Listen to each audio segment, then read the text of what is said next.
कडप्पा शैल समूह। अब इनके बारे में आज हम पढ़ने वाले हैं और लगभग प्रयास करेंगे कि जिस प्रकार के प्रश्न एग्जाम में आ रहे हैं हम वहां तक आगे बढ़े। ठीक है, तो इनके बारे में अगर हम बेसिक बात करें तो क्या होगा, प्रदेश में है ना, प्रदेश का 25 से 30% भाग में, ठीक है, प्रदेश का 25 से 30% भाग में इनका विस्तार है। किसका? कडप्पा चट्टानों का। ये तो बहुत बेसिक बात है। हम अंदर की बात करेंगे ना तब उसको और अच्छे ध्यान से पढ़िएगा। तो क्या कर लोगे, प्रदेश का 25 से 30% केवल क्या आपका कडप्पा चट्टान है। वही अगर बात करें कि इस अगर हम 25 से 30% की बात करें तो महानदी बेसिन में, कहा बच्चे, महानदी बेसिन का जो 50% अकेला क्या है, केवल कडप्पा चट्टान है। मतलब 100% यहाँ पर बहुत सारे क्या आएंगे, सीमेंट के प्लांट आने वाले हैं। तो महानदी बेसिन का 50% केवल क्या है, कडप्पा चट्टानों का विस्तार है। ये हमको समझना है। दूसरी बात, तीसरी बात देखिए बस क्या, तो ये जो कडप्पा चट्टान है वो सीमेंट संयंत्रों का या सीमेंट उद्योग का क्या है, एक आधारभूत स्तंभ है, क्योंकि इसी से प्राप्त होगा चूना पत्थर। और चूना पत्थर क्या है आपका, एक प्रकार का एक बड़ी मात्रा में कच्चा माल का रूप है। क्लियर है? तो क्या कर लोगे, ये सीमेंट उद्योग का एक आधारभूत क्या आपका स्तंभ है। ये क्या कर लेंगे, सीमेंट उद्योग का एक आधारभूत क्या आपका स्तंभ है। ये आधारभूत क्या आपका वो स्तंभ है, कौन, हमारा आपका कडप्पा चट्टान। इतना आपको ध्यान रखना है। लेकिन हमारा यहां से काम नहीं बनेगा। मैं हमेशा कहता हूं कि जैसे इसका पढ़ोगे ना उत्पत्ति ना, फिर आपको सब कुछ क्लियर हो जाएगा। क्लियर है? जैसे ही हम पढ़ेंगे इसकी उत्पत्ति, फिर हम स्वयं बता देंगे कि चूना पत्थर कहां कहां आने वाला है। तो अगला कर लोगे बच्चे इसकी उत्पत्ति। क्या कर लोगे, आपका जो कडप्पा शैल समूह है, अगर हम इनकी उत्पत्ति की बात करें तो इनकी उत्पत्ति किससे हो सकता है, तो इसके पहले जो भी दो होंगे तो क्या है, एक हमारा आपका आर्कियन है, एक तो हमारा क्या आपका आर्कियन है, और आर्कियन के अलावा हमने क्या पढ़ा, आपका धारवाड़ पढ़ा है। क्या? धारवाड़ चट्टान। तो इनमें ही क्या होगा, आपका अपरदन और क्या होगा, अपक्षय होगा, और साथ में उनका क्या, निक्षेपण। तो तीन चीजें होने वाली हैं। लेकिन कैसे होगा, क्लियर है? तो ये जो आपका आर्कियन और जो धारवाड़ है, तो जहां पर क्या होगा आपका वलयाकार। क्लियर है? जहां पास आपको क्या दिखाई पड़ेगा, वलयाकार चट्टान आपको इस प्रकार से दिखाई पड़ेगा, मुड़ा हुआ। क्लियर है? जब मुड़े हुए आपको चट्टान आपको प्राप्त होंगे, तो इसी जो है अगर हम चट्टानों की बात करें तो एक बड़ी जो है प्राचीन जो है काल अवधि में आपको दिखाई देगा, उसे बोलते हैं आपका अंतर्भौमिक क्रिया। अर्थात जो है भूगर्भिक जब हलचल होगा, क्लियर है, जब भूगर्भिक हलचल होगा तो ये क्या होगा, ये कहीं कहीं से क्या हो जाएगा, ब्रेक होगा। क्या होगा, ये जितने भी चट्टान हैं ये सब कुछ क्या होगा बच्चे, ब्रेक होगा। और जब ब्रेक होगा तो आसपास के जो पानी है, आसपास का जो भी जल स्रोत है वो इसे क्या करेगी, आपस भराव होगा। तो ये जब नीचे जब धंसेंगे ना तो ऑब्वियसली ढाल कैसा हो जाएगा, इनके अंदर की ओर होगा। तो जितने भी आसपास के जो पानी है वो सभी क्या हो गए, इसमें प्रवाहित होने लगेंगे। तब जाके आपको एक प्रकार का प्लेन क्षेत्र प्राप्त होगा, और उसी में बनेगा आपको नदी घाटी या जितने भी जो मैदानी क्षेत्र है, लगभग उन्हीं बेल्ट में आपको क्या दिखाई पड़ेगा, आपको दिखाई पड़ेगा कडप्पा चट्टान। मतलब मैं कहना यह चाह रहा हूं कि जितने भी जो मोड़दार जो आपका जो क्षेत्र है, ये जो आर्कियन और धारवाड़ है, इसमें ब्रेक होगा। और ब्रेक क्यों होगा, तो ब्रेक होगा कि आपका मोड़दार परिवर्तन। ध्यान रखना, जितने भी जो मोड़दार जो आपको सेल है या मोड़दार एक परिवर्तन होगा। क्लियर है? मोड़दार आपको सेल समूह है, इनमें क्या होगा, अंतर्भौमिक क्रिया या लिख सकते हो भूगर्भिक हलचल। क्लियर है? आपका अंतर्भौमिक क्रिया, लेकिन आप लोग को इस सब का मतलब पता होना चाहिए। क्लियर है? अंतर्भौमिक क्रिया, और इस जो है अंतर्भौमिक क्रिया से जो ब्रेक होगा उसे बोलते हैं समवलन। उसे ध्यान रखना, इन सब शब्द को बोलते हैं समवलन या उसे बोलते हैं अवतलन, अर्थात नीचे चले जाना। क्लियर है? तो ये जो आपका अंतर्भौमिक क्रिया है, क्या होगा, आपका अवतलन है, समवलन होगा। और इस पूरे प्रोसेस को बोलते हैं जलज क्रिया। ये प्रश्न आएगा कि बताइए कि जलज क्रिया से किस प्रकार के चट्टानों का निर्माण होता है, आपको बताना होगा कडप्पा और विंध्यन। तो क्या कर लोगे, जलज क्रिया के पश्चात आप चाहो तो एग्जैक्ट लिख सकते हो कि आपका अवतलन और साथ में क्या आपका समवलन। क्या कर लोगे, समवलन, और इससे क्या होगी, जलज क्रिया। क्या कर लोगे बच्चा, जलज क्रिया के फलस्वरूप, इस जलज क्रिया के पश्चात क्या होगा, अवसादों का निक्षेपण होगा। क्या होगा, जिस प्रकार के अवसादों का निक्षेपण होगा और उस निक्षेपण से अर्थात जमाव से क्या होगा, जो नवनिर्मित चट्टान होगा उसके पश्चात जो नए सेल बनेंगे वो कहलाएगा बच्चे कडप्पा, और साथ में क्या, विंध्यन। लेकिन विंध्यन कब कहलाएगा ये आपको मैं बताने वाला हूं, क्लियर है। वो कहलाएगा कडप्पा और क्या, विंध्यन। जैसे कि जब यहां से क्या होगा, जब लगातार क्या होगा, आपका जल का विस्तार होगा और इस प्रकार की नदी घाटी है, तो मान के चलिए कि इस गहराई में क्या होगा, एक नए जो है आपका सैलों का निर्माण होगा। तो जो जितना अधिक गहराई में होगा लगभग वो क्या बनेगा, कडप्पा सेल समूह। क्यों, क्योंकि ताप दाब घनत्व में परिवर्तन होगा, और अगर वो ऊपरी क्षेत्र में है, अगर वो गहराई के अलावा उसके ऊपर में है, तो उनकी बनने की संभावना क्या होगी, विंध्यन। तो ऊपर जो रहेगा वो विंध्यन कहलाएगा, जो और अधिक गहराई में होगा उस नदी घाटियों में वो कहलाएगा बच्चे कडप्पा सेल समूह। इतना आपको ध्यान रखना है। तो इस प्रकार का जो मोड़दार परिवर्तन है, इसमें अंतर्भूमिक मतलब भूगर्भिक हलचल होगा, तो उससे आपको अवतलन और समलन अर्थात पानी का फैलाव होगा, ये और नीचे जाएगी, और उससे क्या होगा, इसमें कटाव होगा। तो आपको जलज क्रिया, इसे चाहो तो सीधा पढ़ सकते हो, आपका अपर्दन, अपक्षय और आपका निक्षेपण, लगभग ये प्रोसेस अभी में होगा। अपर्दन, अपक्षय और साथ में क्या, निक्षेपण, अर्थात टूटना, वहां से विस्थापित होना और उनका जमाव होना। इसके बाद जो क्या बनेगा, चट्टान बनेगा, वो कहलाएगा कि आपका कडप्पा और विंध्यन सेल समूह। समझ पा रहे हैं। अब इससे हमको सीख ये मिलता है कि अब हमको पढ़ना नहीं है, जितना भी मैदान होगा ना छत्तीसगढ़ राज्य का, वो सब में पुट कर दो क्या, कडप्पा चट्टान। क्यों, क्योंकि हमने बोला है कि जो महानदी बेसिन है, क्लियर है, मैं इसको रफ कर रहा हूं, मैं जो महानदी बेसिन है वो महानदी बेसिन में क्या 50%, मैं एक एग्जाम्पल की मार रहा हूं कि यही हमारा क्या आपका पूरा आपका महानदी बेसिन है, तो इसका 50% केवल क्या आपका कडप्पा क्या आपका सेल समूह है, जबकि राज्य का 25 से 30% क्या है बच्चे, कडप्पा चट्टान है। अब हमको इसको पढ़ना निगम रटना नहीं है, हमको बहुत क्लियर सिंपल समझ जाना है कि हम इसका आंसर कैसे लें। क्लियर है। तो ऐसा हम क्या करें कि हमको बहुत आसानी से समझ में ये आ जाए। क्लियर है। तो चलिए अब क्या पढ़ोगे, इसको दो भागों में, और ये भी आपको दो भागों में पढ़ना है।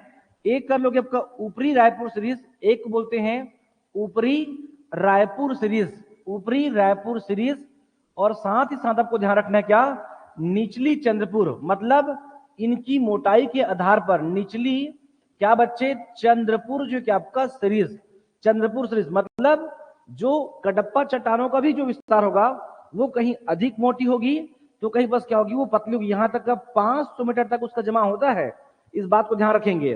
तो उन मोटाई के आधार पर भी उसे दो भागों में डिवाइड करेंगे, एक आपका ऊपरी रायपुर सीरीज और एक आपका निचली चंद्रपुर सीरीज। जहां पर अधिकतम चुना पत्थर का विस्तार है, समझ जाना वो क्या है, लगभग वो ऊपरी रायपुर सीरीज होगा। जैसे कि शुरुआत कहां से करोगे, तो आपको मिलेगा ये रायगढ़ में। कहां मिलेगा बच्चे, रायगढ़ में, ऊपरी रायपुर ना, मैं ध्यान रखना, ऊपरी रायपुर सीरीज, इसके आगे लिख सकते हो रायगढ़। रायगढ़ के अलावा आपका रायपुर में प्राप्त होगा, रायपुर के अलावा क्या कर लोगे, राजनांदगांव में क्या आपका प्राप्त होगा। ये बहुत इजी है, क्या कर लोगे, रायगढ़, रायपुर, राजनांदगांव। इसके अलावा ये रतनपुर अर्थात क्या कर लोगे, बिलासपुर, क्या कर लोगे, रतनपुर। रतनपुर के अलावा क्या कर लोगे, आपका कबीरधाम, ध्यान रखना बच्चे, कबीरधाम। और कबीरधाम के अलावा आपका जांजगीर चांपा। मैं से मान के चल रहा हूं कि आप लोग को एक एक जिला दिखता होगा कि मैं कहां की बात करता हूं। क्लियर है। तो क्या कर लोगे, रायगढ़, रायगढ़ से रायपुर, रायपुर से राजनांदगांव, और आपका रतनपुर अर्थात बिलासपुर क्षेत्र में। क्लियर है। बहुत बड़ी मात्रा में चूना पत्थर और डोलोमाइट बिलासपुर में भी आपको प्राप्त होगा। इसके अलावा जांजगीर चांपा, बलौदा बाजार और आपका कबीरधाम, मतलब लगभग जितने भी क्षेत्र है ना, ये सभी मध्य में आपको ये दिखाई देगा ही। और साथ में क्या आपका रायपुर, और इसके अलावा बच्चे बहुत महत्वपूर्ण है कौन, आपका बालोद। क्या कर लोगे, बालोद। ये सभी में प्राप्त होगा ऊपरी रायपुर सीरीज कटप्पा चट्टानों का विस्तार है। अब इससे ये समझ में आ गया है कि प्रश्न कुछ भी पूछेगा आपसे प्रश्न बन जाना चाहिए। तो क्या कर लोगे, रायगढ़, रायपुर, राजनांदगांव, रतनपुर, चांपा, बलौदा, कबीरधाम और आपका बालोद। महत्वपूर्ण यह है बालोद, क्योंकि इसी बालोद में क्या मिला है, बैगनी रंग का है बस, क्या मिला है, कडप्पा चट्टान। इस प्रकार के प्रश्न एग्जाम में आते हैं तो क्या कर लोगे, आपका बालोद में बैगनी रंग का यहाँ पर क्या मिला है, बलुआ पत्थर। यही प्रश्न पूछेगा तो बताइए इस छत्तीसगढ़ राज्य में बैगनी रंग का बलुआ पत्थर कहां प्राप्त हुआ है। तो आपको बताना होगा ये बालोद में प्राप्त हुआ है बैगनी रंग का बलुआ पत्थर। तो ये क्या है बच्चे, ये है हमारा आपका ऊपरी रायपुर सीरीज है, ये आपको ध्यान रखना है। क्लियर है, ऊपरी रायपुर में सीरीज की बात कर रहा हूं, लेकिन इसके अलावा आपको ध्यान ये रखना है कि इसी जो है कि आपका छत्तीसगढ़ राज्य में प्रश्न पूछा हुआ है। कौन सा प्रश्न पूछा है, ये हमारा कौन आपका जो एमसीबी से यहां से पूछा है कि क्या जो चांग बखार की पहाड़ी है, जो चांग बखार की पहाड़ी है, क्या वो एक प्रकार का बलुआ पत्थर से बना हुआ एक विषम पहाड़ी है। ये प्रश्न पूछा, कब समझ में आता ये, क्योंकि जो चांग बखार है ना, ये ऊपर जो एमसीबी है, जैसे जैसे आप इधर बढ़ोगे सरगुजा की ओर, इसकी हाइट लगातार क्या होती है, डिक्रीज होती है, उसमें समानताएं नहीं है। अब समानता नहीं है तो प्रश्न पूछा कि जो चांग बखार की पहाड़ी है वो बलुआ पत्थर से निर्मित एक क्या है आपका, वो विषम पहाड़ियां हैं। ये हॉस्टल वार्डन का क्वेश्चन था, ये प्रश्न ऐसे नहीं बन सकता। अब वो जब आया है तो इसके अलावा हमको बाकी को भी समझना है, जैसे कि यही जो रायगढ़ है ना, इसी रायगढ़ को और अगर आप ध्यान से देखेंगे तो इसे बोलते हैं आपका ऊपरी कटप्पा चट्टान। रायगढ़ क्षेत्र को बोलते हैं ऊपरी कटप्पा चट्टान, और यहां पर बनेगा शक्ति को बोलते हैं निचली कटप्पा सीरीज। तो ध्यान रखना, एक मैंने बोला आपका ऊपरी रायपुर सीरीज, एक आपका निचली चंद्रपुर सीरीज, एक आपका ऊपरी कटप्पा चट्टान और एक आपका निचली कटप्पा चट्टान। तो इस रायगढ़ क्षेत्र को बोलते हैं आपका ऊपरी कटप्पा चट्टान। अब यहां क्या प्राप्त होगा तो आपको समझना है। तो इसके आसपास जो भी है, जैसे कि सिंघनपुर की गुफा है, आप लिख लेंगे बच्चे, सिंघनपुर की क्या आपका गुफा है, साथ में कौन आपका कबरा पहाड़ है, क्या कर लोगे, कबरा पहाड़ है, ये सभी में आपको प्राप्त होगा बलुआ पत्थर। क्या कर लोगे, बलुआ पत्थर। मतलब ये है कि इस प्रकार का जो खनिज है वो कहां प्राप्त होता है, कडप्पा चट्टानों में। तो एक क्या करोगे, आपका सिंघनपुर कबरा पहाड़ में बलुआ पत्थर। जबकि इसी के पास आपका एक और पहाड़ी है जिसे हम बोलते हैं चंवर ढाल की पहाड़ी। पता है इसे हम क्या बोलते हैं, चंवर ढाल की पहाड़ी, या कहीं कहीं आपको चंवरगढ़ की पहाड़ियों को सुनने को मिलेगा। तो यहाँ पर क्या कर लोगे, चंवर ढाल की पहाड़ी। ये जो चंवर ढाल की पहाड़ी है ना, यहां आपको प्राप्त होगा क्या, आपका क्वार्ट्जाइट। क्या कर लोगे, क्वार्ट्जाइट। यहाँ पर क्या आपका, यहाँ पर इसका विस्तार है, देख लेना। इसी प्रकार का प्रश्न अगला पूछेंगे वो। क्लियर है, जो भी चीजें आपको अलग लिखा हुआ है सब कुछ पढ़ के जाइए, प्रश्न बनेंगे। समझ पा रहे हैं, इतना आपको समझना है बच्चे, ये बहुत ईजी है आपको, लेकिन समझना है कि हम कह क्या रहे हैं। क्लियर है, तो क्या कर लोगे, सिंघनपुर और कबरा पहाड़ में क्या करोगे, बलुआ पत्थर, मतलब बलुआ पत्थर से बना हुआ इसका जो गर्भ है वो, और चंवर ढाल की पहाड़ी आपका क्वार्ट्जाइट। ये मैं आपको पढ़ाऊंगा आगे। ये जो चंवर ढाल है ना, यही जाएगा आपका खरसिया, खरसिया से शक्ति और शक्ति से जांजगीर चांपा। ये एक ऐसा बेल्ट है जहां पर भारी भरकम वर्षा होती है, ये मैं आपको पढ़ाऊंगा जलवायु में। क्लियर है, तो क्या आपका चंवर ढाल की पहाड़ी, ये क्या करोगे, क्वार्ट्जाइट शैलों का विस्तार है, और इसी के बीच में क्या होगा, पूरा आपका मैदान है। अब ये रायगढ़ का मैदान है, तो यहाँ पर क्या आपका रेत का यहाँ पर अलग अलग क्या आपका स्तर, उसे बोलते हैं रेत का क्या आपका स्तर बोलते हैं, संस्तर। मतलब अलग अलग चट्टानों का यहाँ पर विस्तार प्राप्त होगा। अगर ऐसा प्रश्न बनेगा तो रटोगे नहीं, ऊपर से मांड आ रही है, यहां से मांड आएगी, यहां से केलो आएगी, और बहुत सारी नदियां, कोयराज है, कुटकुट है। तो यहां पर क्या मिलेगा, पूरा आपको रेत प्राप्त होगा। और जैसे ही उस मैदान से आगे बढ़ोगे तो इसके पूर्व में सिंघनपुर कबरा पहाड़ में बलुआ पत्थर और चंवर ढाल की पहाड़ी में आपको ये मिलेगा। इसके अलावा आपको समझना है कौन आपका एमसीबी में, तो क्या कर लोगे, एमसीबी में जो चांग बखार की पहाड़ी की विषम पहाड़ियां हैं, आपका चांग बखार, क्या कर लोगे, चांग बखार, जो चांग बखार की विषम पहाड़ियां हैं, की विषम पहाड़ियां की जो है विषम पहाड़ियां, उसमें क्या है बच्चे, तो उसमें भी क्या आपका बलुआ पत्थर का विस्तार है। ये प्रश्न एग्जाम में आया है, अब जाके चेक करो हॉस्टल वार्डन का। क्लियर है, आपका बलुआ पत्थर का विस्तार है। मैं इसलिए कहता हूं कि अब कोई भी एग्जाम में आसान प्रश्न नहीं आता। क्लियर है, तो इसमें भी क्या बच्चे, बलुआ पत्थर का विस्तार है। तो ये हुआ हमारा क्या, ऊपरी रायपुर सीरीज। लेकिन ये रायपुर सीरीज में नहीं आता है, इसको सामान्य पढ़िए। क्या कर लोगे, चांग बखार की विषम पहाड़ियां हैं, उसमें बलुआ पत्थर का विस्तार है। अर्थात बलुआ पत्थर उसके गर्भ में क्या आपका मौजूद है। इतना आपको समझना है। अगर इतना आपको क्लियर है तो मैं क्या करूंगा, आगे बढ़ूंगा। क्लियर है? चलिए, इसके पश्चात आपको क्या करना है, ध्यान रखना है। इसके बाद क्या कर लो बच्चे, निचली चंद्रपुर सीरीज, निचली चंद्रपुर की आपको सीरीज हमको पढ़ना है और हमको देखना है कि उसका विस्तार कहां होगा। क्लियर है? तो चलिए बच्चे क्या कर लोगे, निचली चंद्रपुर। अब जब हम चंद्रपुर की बात करेंगे ना तो कोशिश करोगे कि आपका महाराष्ट्र, क्या करोगे, इधर देखोगे आपका महाराष्ट्र में, तो महाराष्ट्र से देखने का प्रयास करोगे तो यहां बच्चे कौन आपका कांकेर, क्या कर लोगे, एग्जैक्ट बोलोगे तो उत्तर कांकेर में है। क्या कर लोगे, उत्तर कांकेर।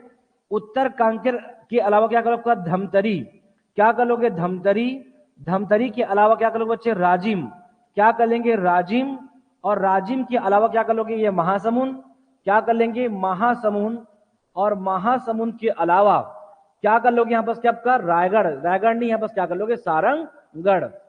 ये सारंगगढ़, ये सभी में आपको क्या प्राप्त होगा, इस पूरे बेल्ट में आपको दिखाई पड़ेगा पतले मतलब कम मोटाई के स्तर का यहां पर क्या मिलेगा आपको, कटप्पा चट्टान, जिसे बोला गया है निचली चंद्रपुर सीरीज। क्लियर है? निचली चंद्रपुर सीरीज। अब ये नीचे है, नहीं है, नीचे नहीं है, ये नीचे नहीं, एक्चुअल में यहां जो आपका कटप्पा मौजूद है उसकी जो लेयर्स क्या है, उसकी जो मोटाई क्या है, काफी कम है। अर्थात उनके गुणवत्ता में, उनके स्वरूप में, उनके बनावट में, यहां तक कि उनकी भौगोलिक विस्तार में क्या आपका समानताएं नहीं है, डिफरेंसेस है। तो उन आधारों पे इसे बोला गया क्या, इसे क्या बोला कि हमने क्या बोला था, निचली जो आपका चंद्रपुर सीरीज। अब आपको समझना यह रहेगा कि यहां बस हरा, गुलाबी और बैगनी रंग का बलुआ पत्थर प्राप्त हुआ है, ये आपको पढ़ना है। क्या कर लोगे, हरा, गुलाबी और क्या कर लोगे बच्चे, बैगनी रंग का। इसी में आपको समझना ये पूरे को ना, क्लियर है? क्या करो आपका हरा, हरा गुलाबी व, हरा जो है गुलाबी व बैगनी रंग का। ये ध्यान रखना, इस प्रकार के प्रश्न आए हैं इसीलिए इसे पढ़ाया जा रहा है। हरा, गुलाबी व बैगनी रंग का, बैगनी रंग का यहाँ पर क्या मिला है, बलुआ पत्थर। बलुआ पत्थर बार बार क्यों बोल रहे हैं, क्योंकि चूना पत्थर, बलुआ पत्थर, क्वार्टजाइट है, कांग्लोमेरेट है, ये सब कुछ प्राप्त होता है किसमें, कटप्पा चट्टानों में मौजूद होता है। क्लियर है? तो क्या कर लोगे, यहां पर सबको क्या था, बलुआ पत्थर, यहां भी आपको बलुआ पत्थर, ये तो लगभग सब आपका चूना पत्थर रहेगा, ध्यान रखना, चूना पत्थर, डोलोमाइट, बलुआ पत्थर।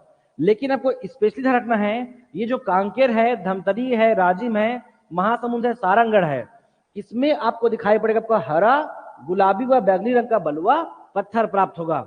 इतना आपको ध्यान रखना है। इसके अलावा अगर हम बात करें तो मैं बता चुका हूं कि रायगढ़ में क्या मिलता है, ऊपरी कटप्पा चट्टान। और वही बच्चे आपका ये जो शक्ति है, क्या कर लोगे, लगभग इसी के आसपास आपको क्या दिखाई पड़ेगा, शक्ति। तो ये जो शक्ति है ना, यहां पर आपको प्राप्त होगा क्या बच्चे, आपका निचली, क्या कर लोगे, निचली यहां पर सब कटप्पा जो कि आपका चट्टान। क्लियर है? अब उसके अलग अलग आधार इसको बोलने का ये आपको ध्यान रखना है। क्या कर लोगे, निचली कटप्पा शैल समूह कहां मिलेगा, ये शक्ति के आसपास आपको प्राप्त होगा। तो इतना कम से कम पढ़ना कि इसमें आपको कटप्पा शैल समूह में